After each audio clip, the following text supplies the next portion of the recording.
पुण्यामध्ये आजचा हा जनआक्रोश मोर्चा निघणार आहे। तसाच मोर्चा आता जालन्यामध्ये सुद्धा 10 जानेवारीला निघणार अशी माहिती मिळते। बीडमध्ये संतोष देशमुख यांची हत्या झाली आणि त्या हत्येनंतरचे जे पडसाद आहेत ते राज्यभर उमटताना पाहायला मिळत आहेत।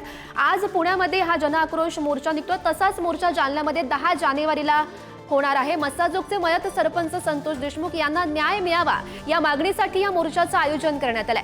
मराठा क्रांती मोर्चा आणि समविचारी संघटना 10 जानेवारी रोजी एकत्रितपणे हा महाजनआक्रोश मोर्चा काढतील। शहरातील गांधी चमन ते जिल्हाधिकारी कार्यालयापर्यंत हा मोर्चा निघेल। या मोर्चाच्या पार्श्वभूमीवर मराठा क्रांती मोर्चाच्या पदाधिकाऱ्यांनी जिल्हा पोलीस अधीक्षकांना निवेदन सुद्धा सादर केलंय।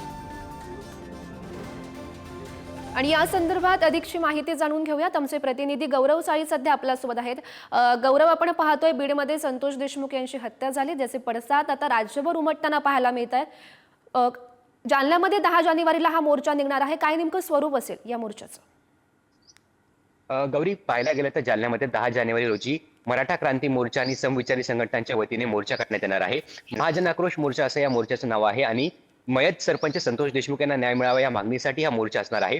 आपण जर पाहायला गेलं तर राज्यभरामध्ये संतोष देशमुख यांना न्याय मिळावा यासाठी मोर्चे आंदोलने करण्यात येत आहे आणि त्याच पार्श्वभूमीवर जालन्यात देखील येत्या 10 जानेवारी रोजी मोर्चाचं आयोजन करण्यात आलेलं आहे। आणि नुकतंच या मोर्चाच्या पार्श्वभूमीवर जिल्हा पोलीस अधीक्षक असतील आणि त्याचबरोबर जालन्यातील जे काही पोलीस ठाणे आहेत या ठिकाणी निवेदन देण्यात आलेलं आहे आणि अशी मोर्चा आम्ही काढणार आहोत अशी सूचना जी आहे ती पोलीस अधीक्षक त्याचबरोबर पोलीस निरीक्षकांना देण्यात आलेली आहे।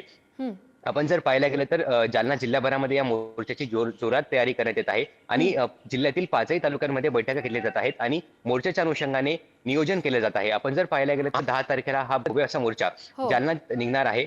जालन्याचं गांधी चमन ते जिल्हाधिकारी कार्यालयापर्यंत हा मोर्चा काढण्यात येईल आणि या ठिकाणी आपलं निवेदन देऊन या मोर्चाची सांगता होणार आहे।